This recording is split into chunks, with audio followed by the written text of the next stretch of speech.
VannKraken here, World of Warships Legends Alpha Tester. In this video, we highlight the value of playing objectives with our Paolo Emilio, a recent addition to the roster of premium ships available at Tier 7 for global XP. Before we head into battle, let's quickly cover our setup for this interesting vessel. A ship that has a blend of both destroyer and cruiser qualities that makes for an interesting playstyle.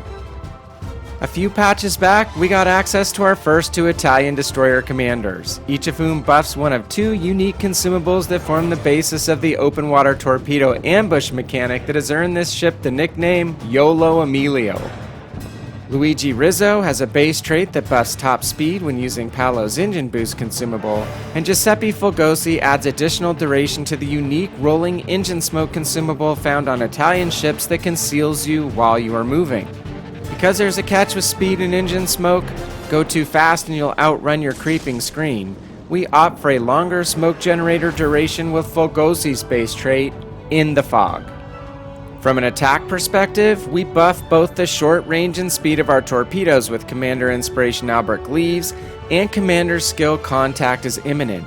And from a main battery perspective, we improve our relatively hard-hitting 135mm guns with Aiming Systems Mod 1 for accuracy and Gunfire Control System Mod 2 for increased range of 12 kilometers.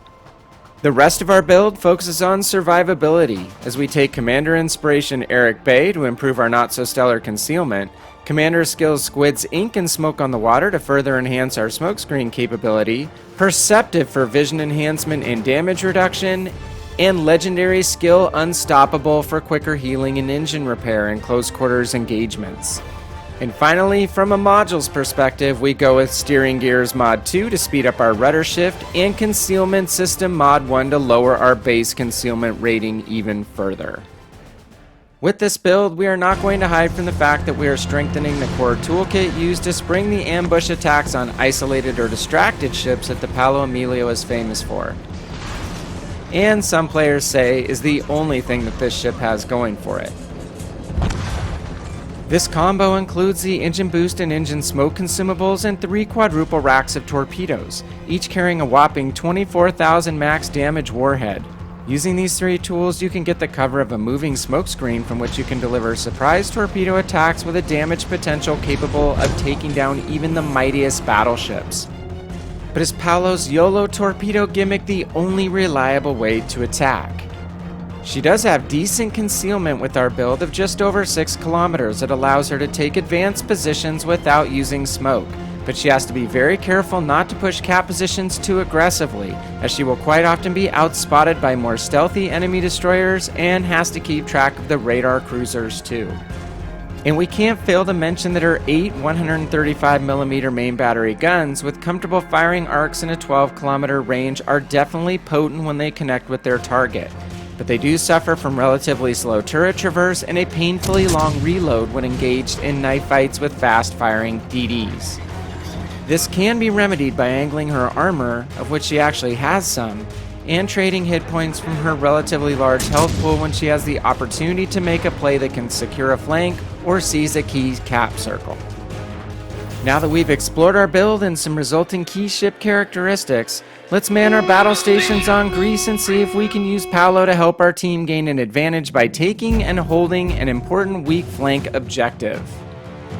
We load into a center E spawn position in a 4 destroyer per side match, hoping for and actually getting a pretty even deployment of our allied DDs across the left, right, and center of our front line to maximize our team's spotting and capping potential.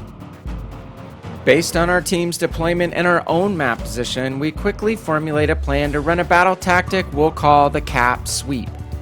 First, we know we can help support grabbing Bravo without directly exposing our ship to enemy fire, so we move forward directly to help secure that objective and take a few pot shots at an enemy Gneisenau.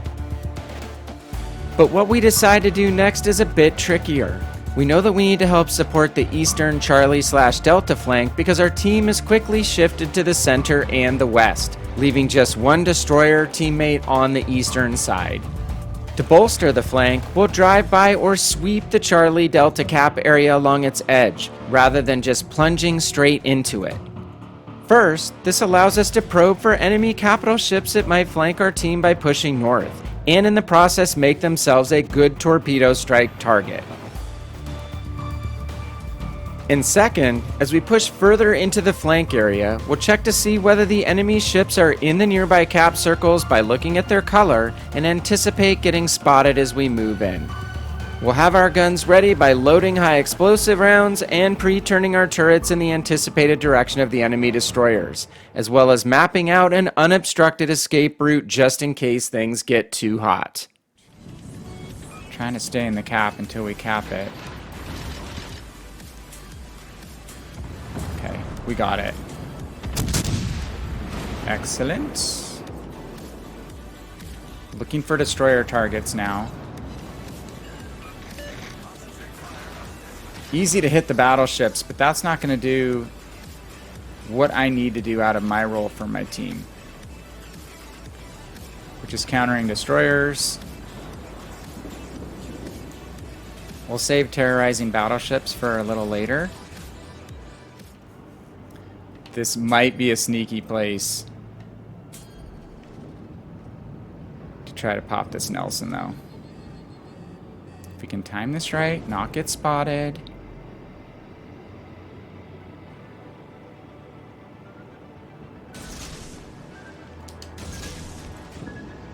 Uh-oh.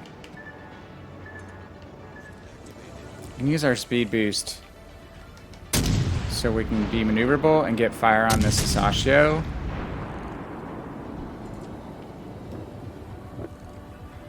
Let's see how those torps are doing on the Nelson.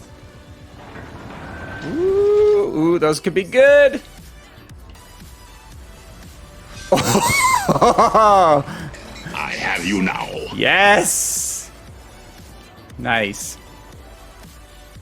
Did you see the numbers that popped when those warheads hit? Right. So let's try to get in and take care of this Sasashio. This turns like a pig. Okay. We don't have Hydro, so it's a little bit different from that perspective. We have hard-hitting AP or HE rounds.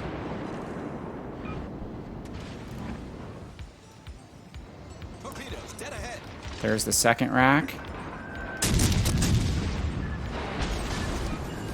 Come on. Slow reload, though. I know there's one more rack of torpedoes potentially coming. Let's get out of dodge. Okay, that's... Oh, crap. What do we have here?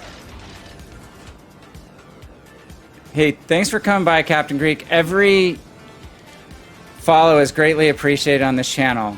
I really, really mean that. Appreciate you stopping in, joining in.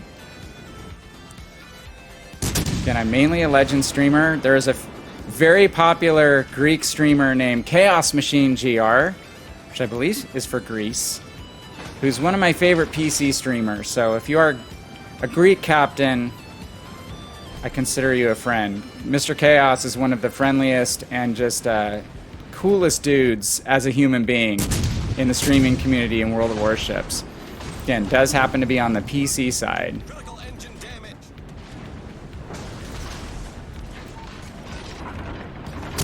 Minsk has short-range torpedoes. Gonna have to keep an eye out on that. I'm gonna steer into where I think the torpedoes are coming from. Dude, hit him! Oh! Oh! Oh my god, Yolo Emilio! Okay, I think like my very last torpedo got him. Didn't realize the other DD was gonna pop up so quickly. So, knife fighting. We've shown in this battle that you don't even have to use the engine smoke consumable to be the bully in Paolo Emilio. In the span of just a few short minutes, we demonstrated a devastating 1-2 torpedo and main battery punch that took down a Nelson outright from full health and eliminated 2 destroyers to take back the Charlie Cap, secure the weak flank nearly single-handedly, and massively aid our team in a victory. Both capping and damage inflicted on destroyers contributes big time to our individual score, and we nab the first place finish as well, showing how our raw damage total is not more important than taking objectives when it comes to building an XP and silver haul. So take advantage of all that Paolo Emilio has to offer. You'll be better served to play her with a thoughtful and patient approach, not to just rush caps in the open and fight to the death in the first few minutes. We've just highlighted how Paolo Emilio can take control of objectives. And if you want to see another example of a gunboat destroyer bossing a cap circle against multiple enemy ships with both torps and main battery guns, check out the Farragut video linked in the corner above. Also, please don't forget to like and subscribe if you enjoyed this video, or to join us for a live stream here on YouTube or on Twitch. This is VannKraken. I thank you very much for tuning in to this episode of World of Warships Legends Salvos, and I am out.